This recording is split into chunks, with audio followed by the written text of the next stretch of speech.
हाँ अभिनव। पापा मुझे लगता है उन्होंने मुझे ढूंढ निकाला है। क्या? हाँ मैंने अभी अभी होटल के बाहर पुलिस की जीप देखी है। देखो अभिनव, घबराओ मत, हो सकता है वो लोग कोई और काम से आए हो।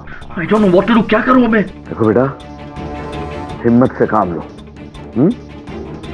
मैं हूं ना तुम्हारे साथ।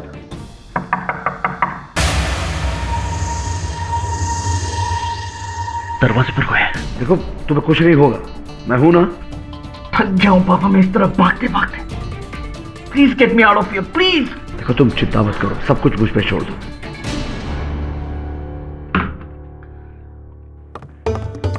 किसका फोन था? गोल्डी का फोन था। वो घर क्यों नहीं आ रहा?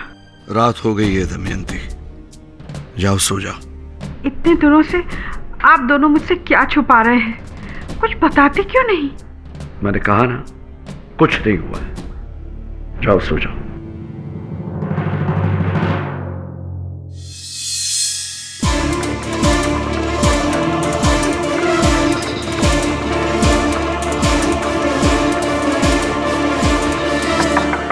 हाउसकीपिंग।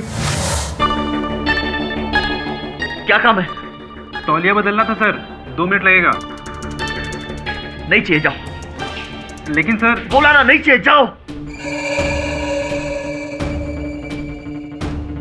अच्छा साहब, वो सुबह की खाने की ट्रे दे दीजिए, अगर किचन बंद हो गया तो प्रॉब्लम हो जाएगी।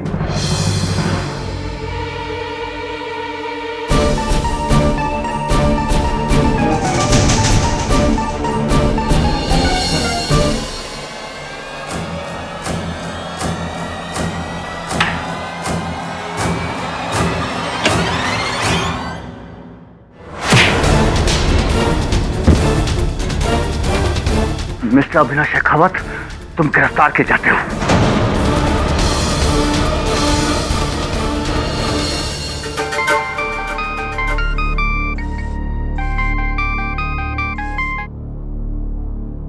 हेलो। एक अच्छी खबर है टोंग सर, अभिनव शेखावत जयपुर की लॉज से पकड़ा गया। जब्बार, इब आया ऊंट पहाड़ के नीचे। करमवीर शेखावत, इब के करोगे के?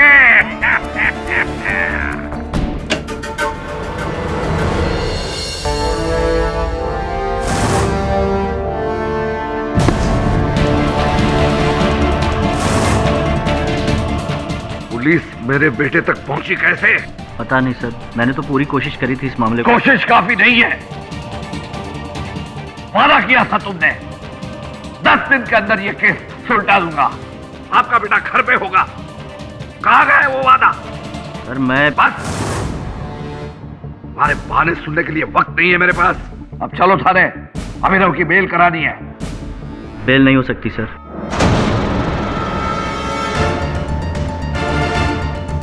इनफैक्ट सर मैं अभी पुलिस स्टेशन होकर आ रहा हूँ। बहुत ही स्ट्रांग केस बनाया है उन्होंने आपके बेटे के खिलाफ। सर अब कोई उम्मीद नहीं है। क्या कहा तुमने? आई एम सॉरी सर, मैं अब इस केस में कुछ नहीं कर सकता। तो फिर यहाँ क्या कर रहे हो तुम? तबाह हो जाओ।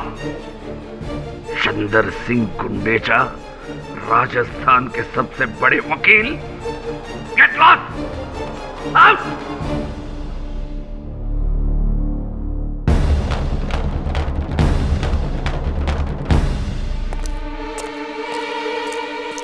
पुलिस? गोल्डी को पुलिस ले गई? मेरा गोल्डी इतनी मुसीबत में था और इतने दिनों आपने मुझे कुछ बताया तक नहीं। एक बेटा तो खो चुकी हूँ आपकी जिद में, अब दूसरा नहीं खोना चाहती। दमयंती, मैं गोल्डी को कुछ नहीं होने दूंगा। कैसे? आपकी आखिरी उम्मीद तो चली गई मुंह फेर कर। अब एक ही उम्मीद और है। अगर आपके दिल में हमारे रिश्ते की जरा भी अहमियत है तो अपना अहंकार भूलकर बुला लीजिए उसको। देखो नहीं, अब मैं और चुप नहीं रहूंगी। वो इस घर का बड़ा बेटा है। मुसीबत के वक्त अपना ही खून काम आता है। शायद एक बाप को अपने बेटे की जरूरत नहीं, पर एक माँ को है। एक भाई को अपने बड़े भाई की है।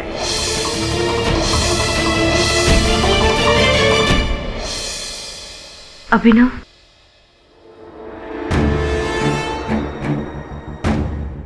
चली जाओ यहाँ से।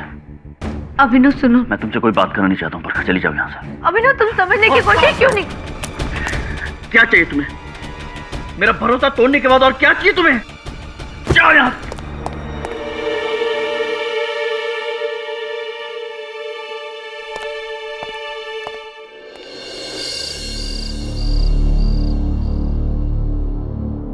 अगर आपके दिल में हमारे रिश्ते की जरा भी अहमियत है तो अपना अधिकार भूलकर बुला लीजिए उसको। वो इस घर का बड़ा बेटा है। मुसीबत के वक्त अपना ही खून काम आता है।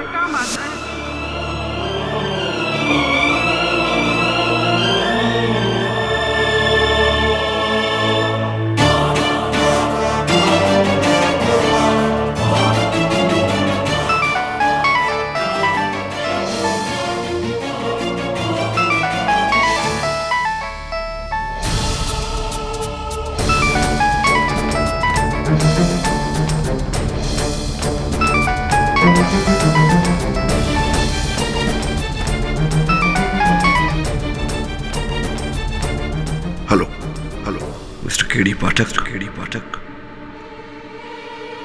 क्या आप जयपुर आ सकते हैं? अगर आ सकते हो तो कल ही आ जाइए। सुबह।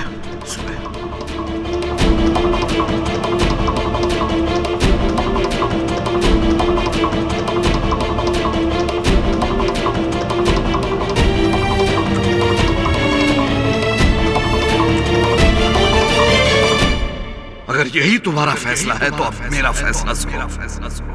आज के बाद न ये घर तुम्हारा, न मेरा कारोबार और ना मेरा नाम। नहीं रहे तुम करणवीर शेखावत के बेटे। चले जाओ। इस घर के दरवाजे हमेशा के लिए तुम्हारे लिए बंद है। जलील करके निकाला गया था उसे इस घर से। 12 साल से नहीं आया। नहीं आएगा वो नहीं आएगा।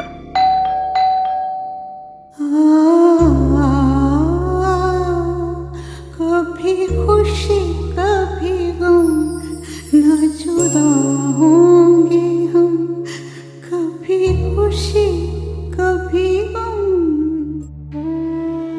12 साल क्यों नहीं आए? गुड्डू, मेरे बच्चे। आ गए तुम?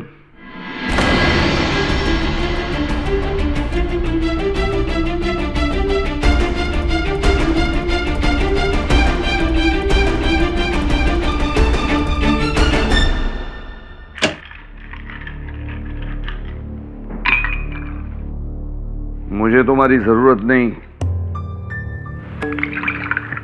बड़े बड़े लॉयर्स पड़े हैं मेरे पास। मैं तो तुम्हें बुलाना भी नहीं चाहता था। तुम्हारी माँ ने कसम दे दी। अगर अब भी ना कहो, कहना चाहो तो कह सकते हो। मैं किसी और लॉयर को नियुक्त कर दूंगा इस केस के लिए। किस केस में? मेरे बेटे अभिनव को कत्ल के इल्जाम में गिरफ्तार किया गया है। कब, क्यों, कहां, कैसे, ये सब बताने का वक्त नहीं है मेरे पास। अभिनव को टोंक रोड पुलिस थाने में रखा गया है। जाओ वहां जाकर उसे मिल लो, वो बता देगा। रुको, मुझे तुम्हारा एहसान नहीं चाहिए। तुम्हारी जो कुछ भी फीस बनती है मेरे पीएम मिश्रा को बता देना। सुनवाई से पहले तुम्हें पूरी रकम मिल जाएगी। जो बन पड़े करो। मुझे मेरा बेटा अभिनव आजाद चाहिए। इकलौता है मेरा। After all, my only son.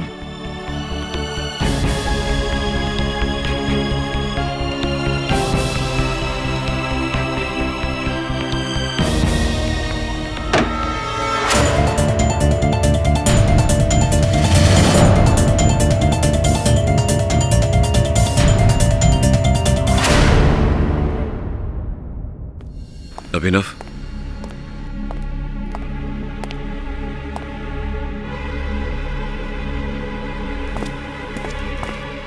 भैया मैं फंस गया हूं। मैंने कुछ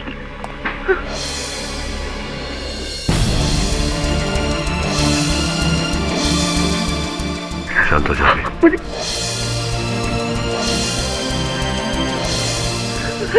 मैं किसी को मेरी बात। हाँ मेरे बैठ।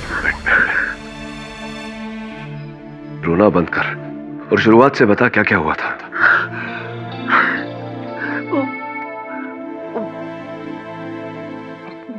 बरखा को आप जानते हैं ना, मेरी मंगेतर। अभी 6 महीने पहले हमारी सगाई हुई थी। वो माँ चाहती थी आपको मंगनी पे बुला, लेकिन पापा। ये सब बातें भूल जा। क्या हुआ था ये बता। समझ में नहीं आ रहा ये सब कैसे हो गया। मैं 1 महीने के बाद मेरी उससे शादी होने वाली थी। अभी 15 दिन पहले की बात है। मैंने कहा कि फिल्म पे ले जाता हूँ। उसने कहा कि नहीं, मुझे अपने दोस्त की मंगनी में जाना है। मैंने कहा ठीक है। मैं अपने दोस्तों के साथ वो क्लब चला गया था और क्लब में देर हो गई थी। रात को जब मैं लौट कर आ रहा था तो मैंने उसकी गाड़ी आमेर रोड के बाहर देखी।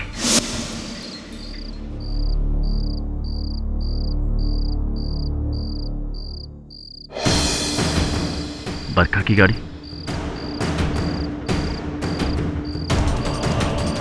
बरखा ने मुझसे झूठ कहा था। वो किसी आदमी के साथ थी, पर उसका चेहरा मुझे ठीक से दिखाई नहीं दिया।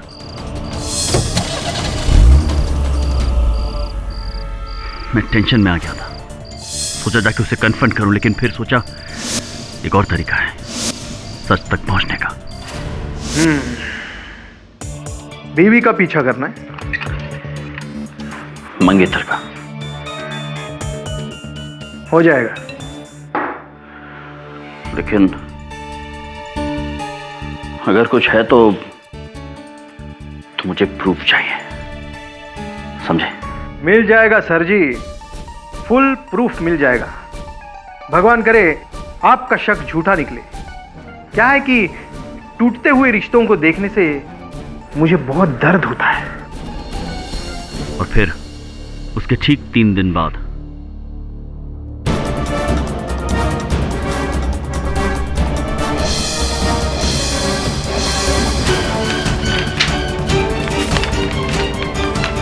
आई एम सॉरी सर, आपका शक सही निकला।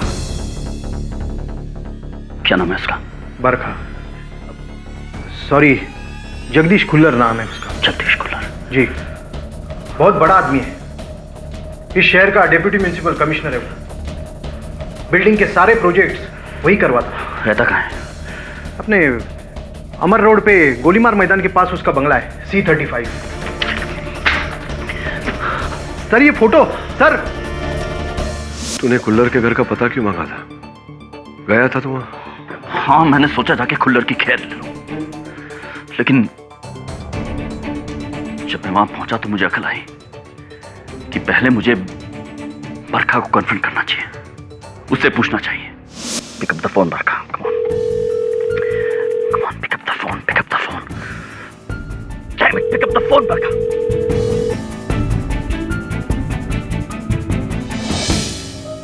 उसके साथ लगी होगी ना।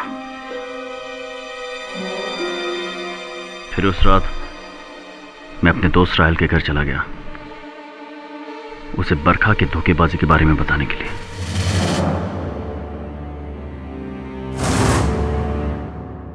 बस कर यार गोल्डी। बस कैसे करूं? मुझे धोखा दिया उसने, मुझे।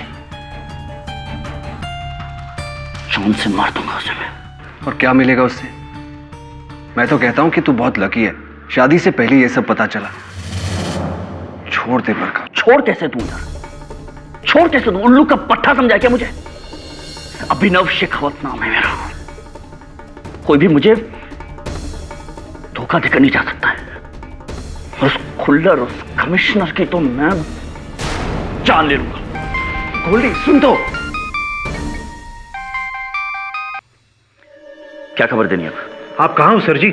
क्यों? पुलिस आपको ढूंढ रही है। अभी थोड़ी देर पहले जगदीश खुल्लर को किसी ने गोली मार दी। वहां आपके खिलाफ सबूत भी मिले।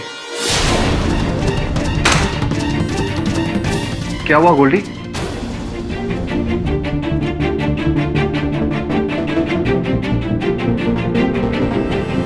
क्या हुआ गोल्डी? खुल्लर। क्या हुआ खुल्लर को? पापा, पुलिस ढूंढ रही है हमें। You idiot! क्या जरूरत थी उस आदमी के घर पे जाने की? तुझे पता है ना मेरा और उसका। खैर अब सुन, तू कहां है? राहिल के घर पे। तो ठीक है, यहां से निकल और अजमेर पहुंच जा, शुक्ला जी के गेस्ट हाउस में। और किसी को पता नहीं चलना चाहिए कि तू वहां है, जब तक मैं ये मामला सुलझा नहीं लेता। और तू अजमेर जाने के लिए निकला है, वो भी किसी को पता ना चले, ठीक है? मैं सब कुछ संभाल लूंगा।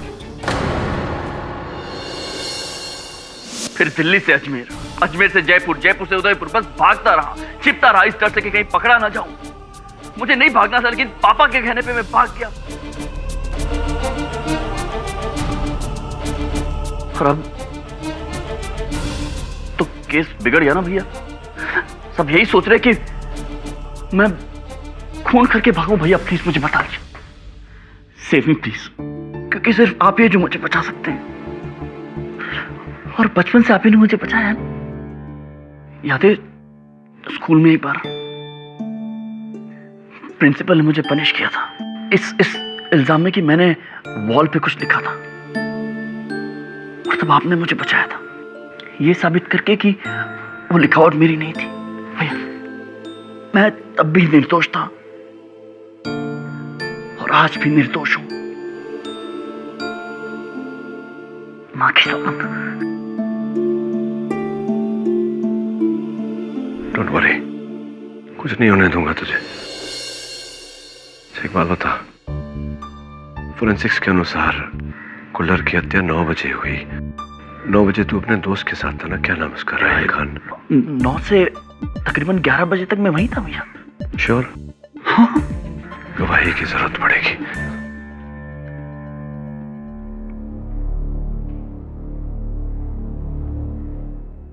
अब वरुण, जितनी जल्द हो सके जयपुर आजा।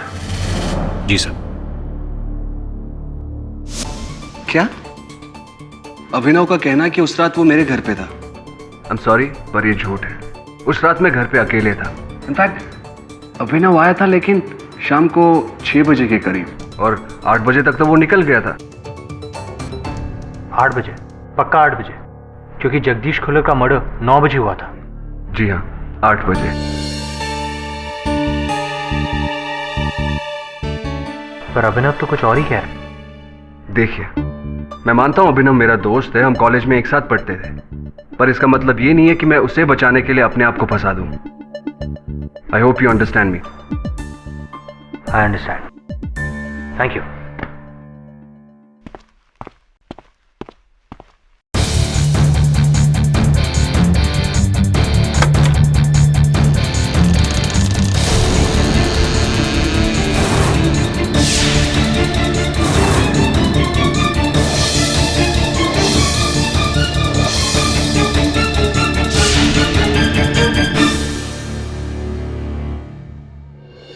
जी उस रात जब साहब की हत्या हुई, हम बाहर गेट पर ही थे। और घर के अंदर कौन था? तुम्हारे हिसाब से कोई मिलने आया था? जी साहब से मिलने एक आदमी आया था। कहाँ जा रहे हैं? रुकिए, आप ऐसे अंदर नहीं जा सकते। तुम्हारे साहब ने बुलाया। देख रहे हो, मामला करोड़ों का है, समझे कि नहीं? चलो पे चढ़ो।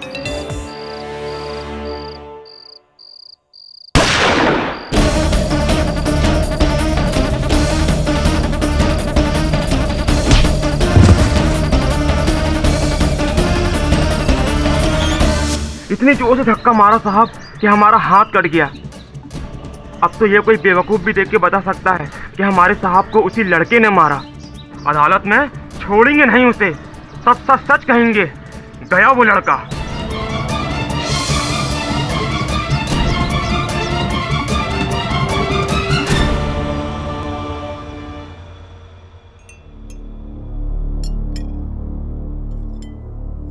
थैंक्स।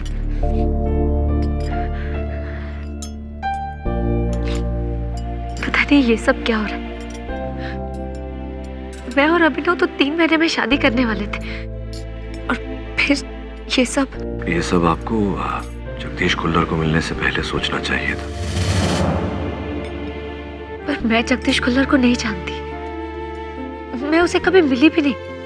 बरखा जी, अभिनव ने एक जासूस रखा था, लश्कर सिंह ने यह कथन दिया है कि उसने एक नहीं अनेक बार आपको और खुल्लर साहब को साथ में देखा है।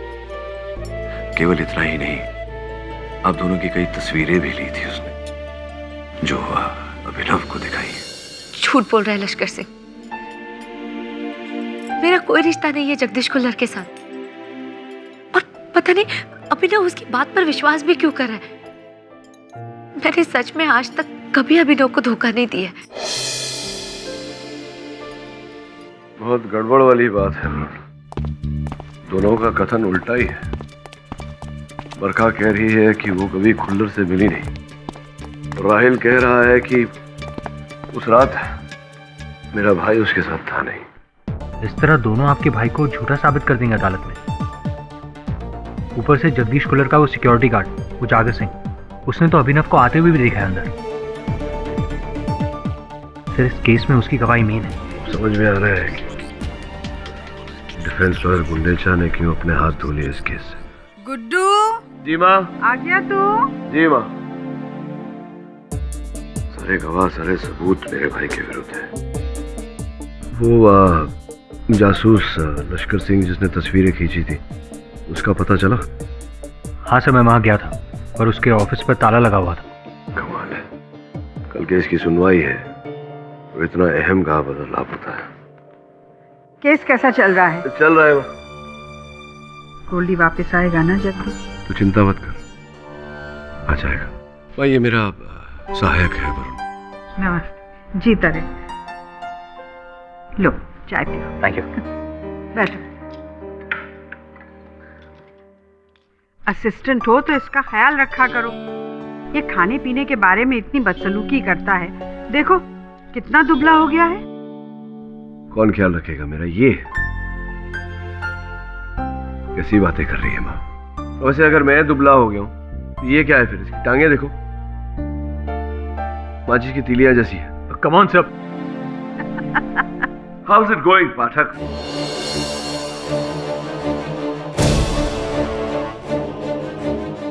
आप अपने बेटे को इस तरह कैसे बुला सकते हैं? तुम्हारे कहने पर मैंने उसे यहां बुलाया, इसलिए ये मत मानना कि मैं हर चीज तुम्हारे कहने पर ही करूंगा, समझी?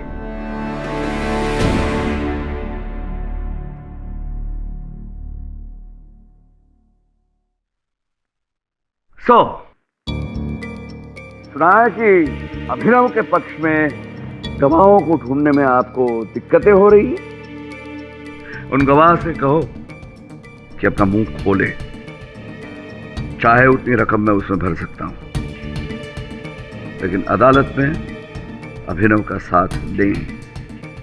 कह देना उनसे पाठक। अभिनव का वकील हूं मैं, कोई दलाल नहीं जो गवाहों के साथ सौदेबाजी करता फिरूं।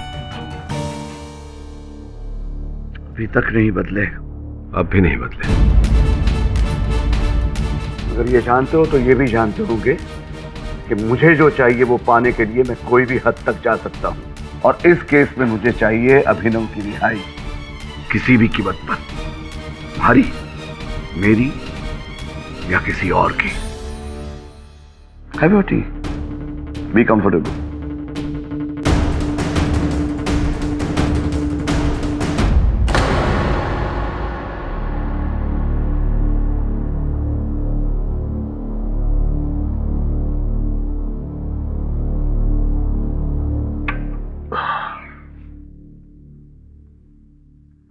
सर एक बात पूछूं? आपके फादर का सरनेम शेखावत और आपका पाठक। पाठक मेरी माँ का उपनाम है वरुण। शेखावत नाम से तो मेरे पिताजी मुझे वंचित कर चुके हैं। क्यों सर? बड़ी लंबी राम कहानी है, सुनाऊंगा किसी दिन। इस समय पूरा ध्यान केस पर लगाना पड़ेगा। इस केस में जो प्रोसिक्यूटर है वो भी आज तक कोई केस नहीं हारा, धर्मेंद्र देसाई। लॉर्ड, 19 जनवरी रात ठीक 9 बजे मिस्टर अभिनव शेखावत गुस्से में और नशे में चूर होकर शहर के deputy municipal commissioner Jagdish Kullar के बंगलों पर पहुंचे, जिनका इनके फियोंसे के साथ अफेयर था, जिसका बदला लेने के लिए ये अपनी लाइसेंस रिवॉल्वर कॉल्ड M1911 लेकर गए।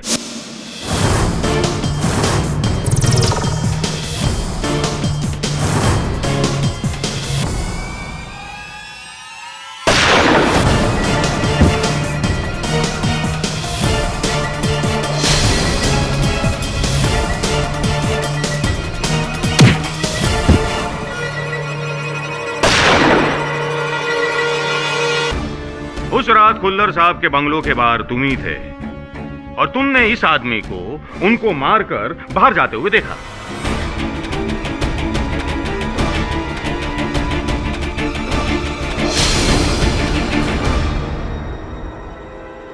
पता नहीं साहब। पता नहीं? वो क्या है ना साहब, उस समय तो मैं ड्यूटी पर ही नहीं था, मैं तो घर गया था खाना खाने के लिए।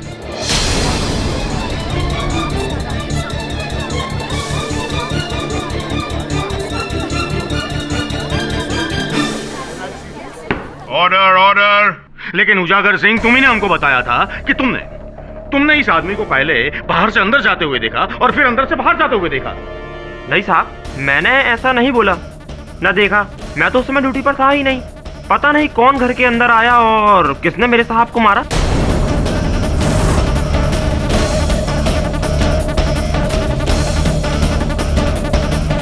उन गवाह से कहो कि अपना मुंह खोले, चाहे उतनी रकम मैं उसमें भर सकता हूं।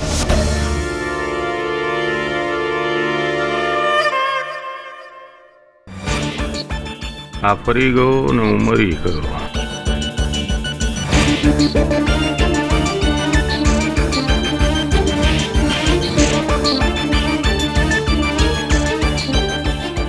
योर ऑनर, मैं मिस्टर अभिनव के दोस्त राहिल खान को बुलाना चाहूंगा। इजाजत है।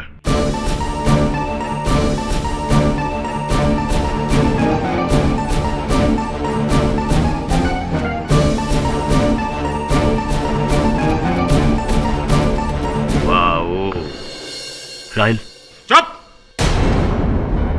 बोले तो इसे। हाँ तो राहिल, उस शाम अभिनव तुम्हारे साथ था, वो भी नशे में चूर। फिर उसने अपनी पिस्टल उठाई और कहा कि वो जगदीश कुल्लर के घर जा रहा है उसे मारने। यही कहा था ना? हाँ, बोलो बोलो। जी नहीं, अभिनव ने जो बयान पुलिस को दिया था वही सच है।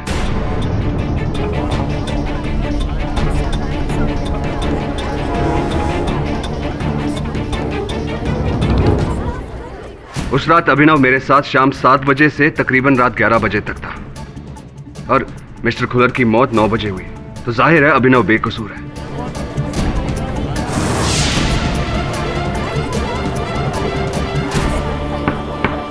Order order.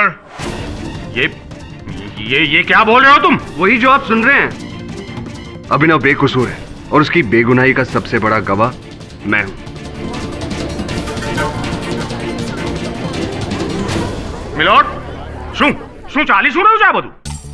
આ લોકો પોતાના બયાન, ये लोग अपना बयान बदल रहे हैं।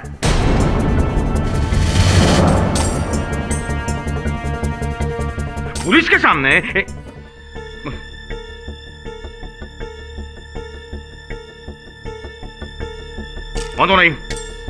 बांधो नहीं, मैं साबित करके रहूंगा कि खून अभिनव ने ही किया है। हाँ।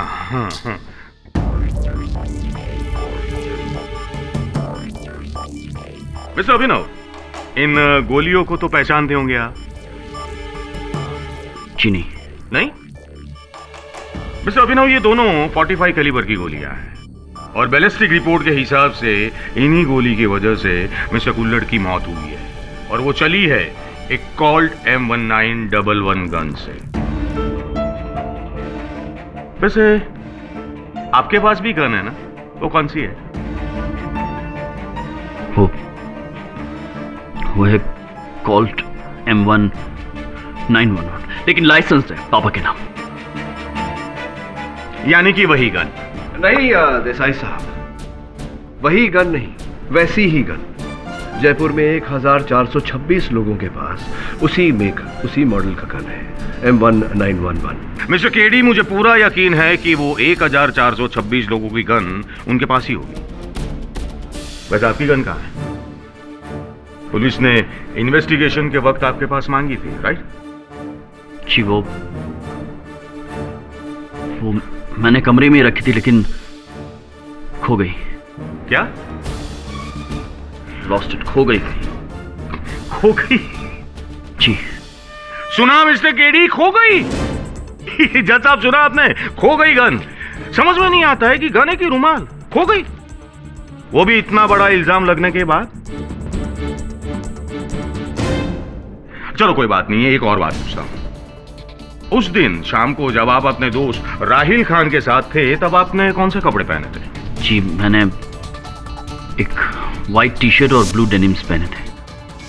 White T shirt? तो वो व्हाइट टी शर्ट कहाँ है? पुलिस ने आई थिंक आपके पास वो भी मांगी थी ना? जी वो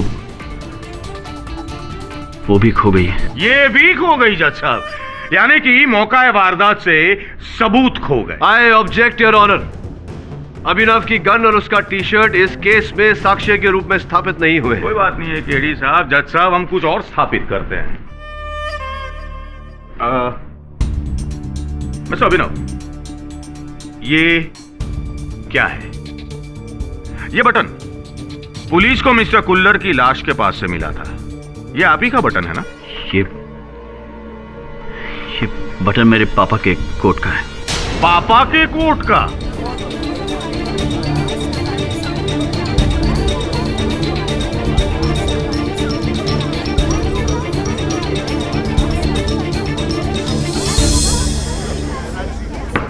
साइलेंस! मतलब तुमने अपने पापा का कोट पहना था? जी हाँ। नहीं जी नहीं। तो फिर ये बटन वहां कैसे पहुंचा? वो मैं बता सकता हूं।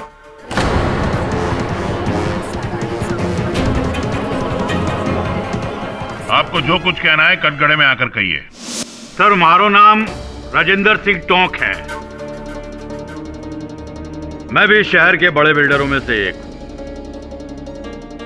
मिस्टर शेखावत की तरफ। आप लोग शायद ना जानते हो, अभिनव से कहीं पहले मिस्टर जगदीश खुल्लर को मिस्टर शेखावत जानते हैं। दरअसल मिस्टर जगदीश खुल्लर मिस्टर शेखावत के लिए एक ऐसा जहरीला कांटा थे जिसका निकालना इनके लिए बहुत जरूरी था। अच्छा, टोंक साहब थोड़ा खुल के बताइए। सर, जोतवार में 400 एकड़ का एक प्लॉट इन्होंने खरीदा था गोल्फ कॉम्प्लेक्स बनाने के लिए, पर मिस्टर जगदीश खुल्लर को उसके कागजों में कुछ गड़बड़ी नजर आई तो उन्होंने उस पर रोक लगा दी। मुझे अच्छी तरह याद है कि एक बार मैं मिस्टर खुल्लर से मिलने उनके दफ्तर गया था तो मैंने देखा कि मेरे कॉम्प्लेक्स के प्लान्स पास न करने का मतलब? क्योंकि इस जमीन पे डिस्प्यूट चल रहा है और आपने इस जमीन को गैर कानूनी तरीके से हासिल किया है। सबूत दीजिए मुझे, सबूत। करोड़ों रुपए लगे हैं मेरे इस प्रोजेक्ट के पीछे। अगर ये प्रोजेक्ट नहीं हुआ तो जो नुकसान होगा वो मैं सह नहीं पाऊंगा। ये मेरा प्रॉब्लम नहीं है, और वैसे भी आप जा सकते हैं। मेरी दूसरी मीटिंग मिस्टर टोंग के साथ है। ओह, अब समझ में आ रहा है कि मेरा प्लान पास क्यों नहीं हो रहा। कट चाहिए तुम्हें? बोलो, कितने पैसे दे रहा है वो तुम्हें? उससे ज्यादा भिजवा दूंगा मैं। Mister Shekhawat, I said leave. देखो खुल्लर, करोड़ों रुपए लगाए हैं मैंने इस प्रोजेक्ट में, और ये प्रोजेक्ट किसी भी कीमत पे होके रहेगा। मेरे होते हुए ये प्रोजेक्ट कभी नहीं बन सकता। ठीक कह रहे हो तुम। तुम्हारे होते हुए ये प्रोजेक्ट नहीं हो सकता, लेकिन अब देखना ये है कि तुम कब तक होते हो।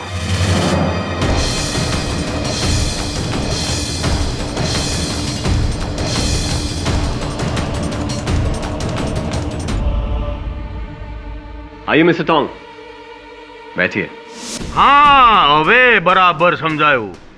इसका मतलब ये है कि बाप और बेटे दोनों की एक ही आदमी के साथ दुश्मनी थी, है ना? जी, छोड़ो आने सच। मतलब एक की पर्सनल और दूसरी की प्रोफेशनल, समझाइयो? केस बद्दो बराबर समझाई गयो। ये खून पर्सनल वजह से नहीं, प्रोफेशनल वजह से खून हुआ है और इसका ये केस है? जी। ये खून पर्सनल वजह से नहीं, प्रोफेशनल वजह से खून हुआ है और इसका ये केस है? जी।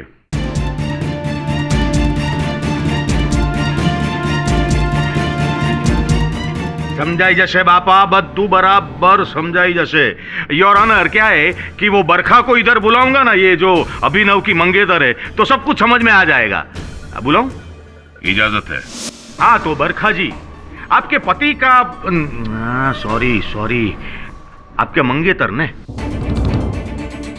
देखो वैसे बुरा नहीं लगाने का, लेकिन उनका कहना यह है कि आपके और मिस्टर जगदीश के बीच में कुछ ऐसा चल रहा था। तो क्या बात सच्ची है? नहीं, बिल्कुल सच नहीं। मैं जगदीश कुल्लर को जानती नहीं हूँ। मैं आज तक कभी मिली नहीं हूँ और देखा भी नहीं है उन्हें। झूठ बोली है। मेरे पास सबूत है। कहाँ है? कहाँ है सबूत? कहाँ है? दिखाओ। बरखा पर नजर रखने के लिए मैंने एक जासूस हायर किया था, लश्कर सिंह। उसने खुल्लर और बरखा की कई सारी तस्वीरें खींची है। अच्छा, तो ये लश्कर सिंह कहाँ है? भाई अब ये मत बोलना कि वो भी गन और टी शर्ट की तरह गायब हो गया है।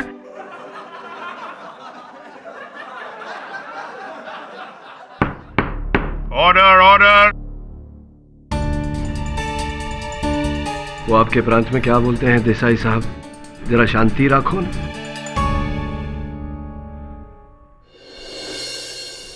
ये तस्वीरें कहाँ हैं? वो तस्वीरें वो मेरे पास नहीं है, लश्कर सिंह के पास है। लेकिन लश्कर सिंह गायब है, लापता है। क्या तुम्हें याद है कि कौन से दिनांक पर ये चित्र लिए गए थे? अच्छी तरह से याद है। 9th, 10th और 11th जनवरी, जब बरखा ने मुझसे झूठ बोला था कि वो अपने अंकल से मिलने गई थी Agra, but the fact is वो यही जयपुर में थी, अपने आशिक के साथ। नहीं अभिनव, उन दिनों में आगरा में ही थी। 10 तारीख को हम ताजमहल देखने गए थे। उसकी फोटोज है मेरे फोन में, देखिए। अच्छा, दिखाओ फोटो दिखाओ। हाँ, ये आगरा में थी केडी साहब। देखिए केडी साहब, देखिए, शी इज राइट। अच्छा, मुझे एक बात बताइए, ये अपने पूरे परिवार के साथ आगरा में थी, तो उसी वक्त वो जयपुर में कैसे हो सकती है? तुम्हारा जासूस झूठ तो नहीं बोल रहा था? झूठ तुम्हारा भाई बोल रहा है। कोई जासूसी का केस नहीं है, कोई अफेयर नहीं है। अभिनव शेखावत की कहानी महज एक डिस्ट्रैक्शन है असल केस से। मिस्टर जगदीश कुल्लर के साथ तुम्हारे भाई का नहीं, तुम्हारे पिता का बैर था।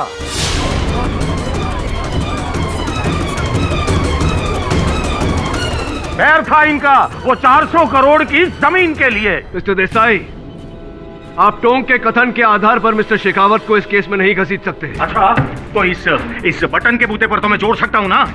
दरअसल इस केस में मिस्टर अभिनव सिर्फ एक मोहरा है। असली बादशाह तो मिस्टर करणवीर शेखावत है, a corrupt an evil man जो अपनी बात मनवाने के लिए किसी भी हद तक जा सकता है। मिस्टर देसाई, आपके लांछनों का कोई प्रमाण है आपके पास? आप कब से मिस्टर शेखावत के भ्रष्टाचार से अनजान बनने लगे मिस्टर पाठक? क्योंकि ये आपके पिता हैं?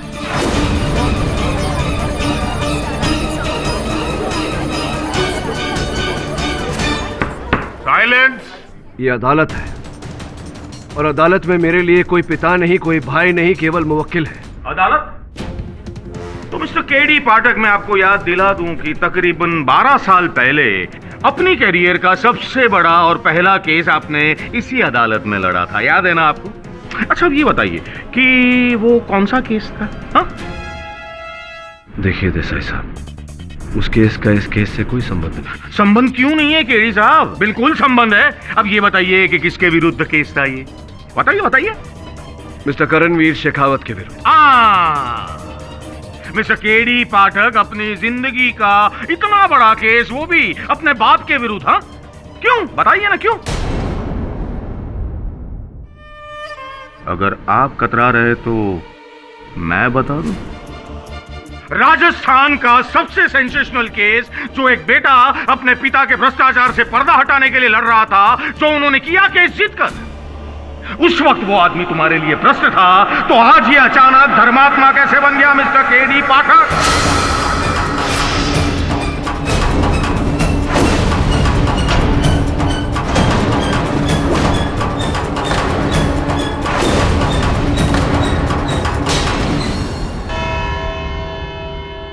क्यों? घंटी बज गई? Court is adjourned.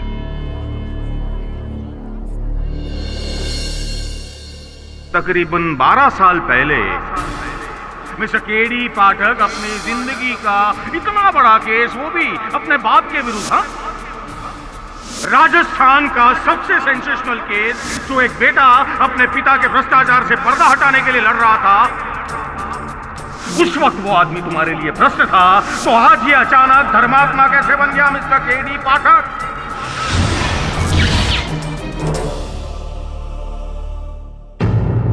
क्या सोचा था तुमने?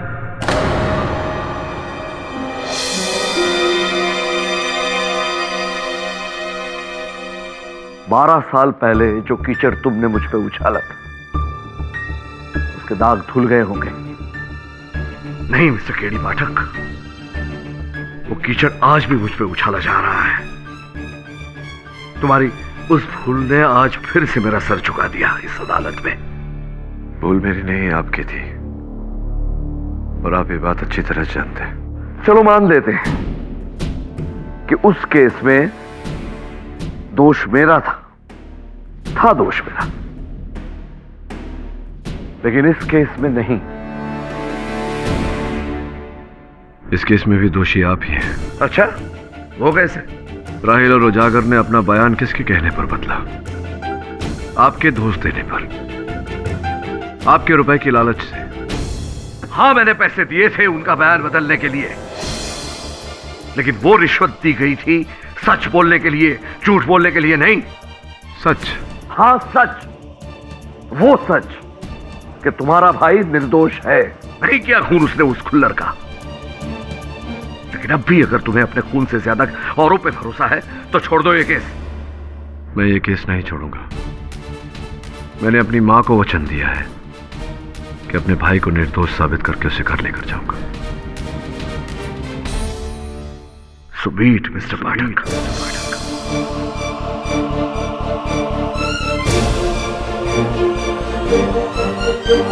और भी दिलचस्प कहानी देखने के लिए हमारे चैनल को सब्सक्राइब करें और बेल आइकॉन दबाना न भूलें।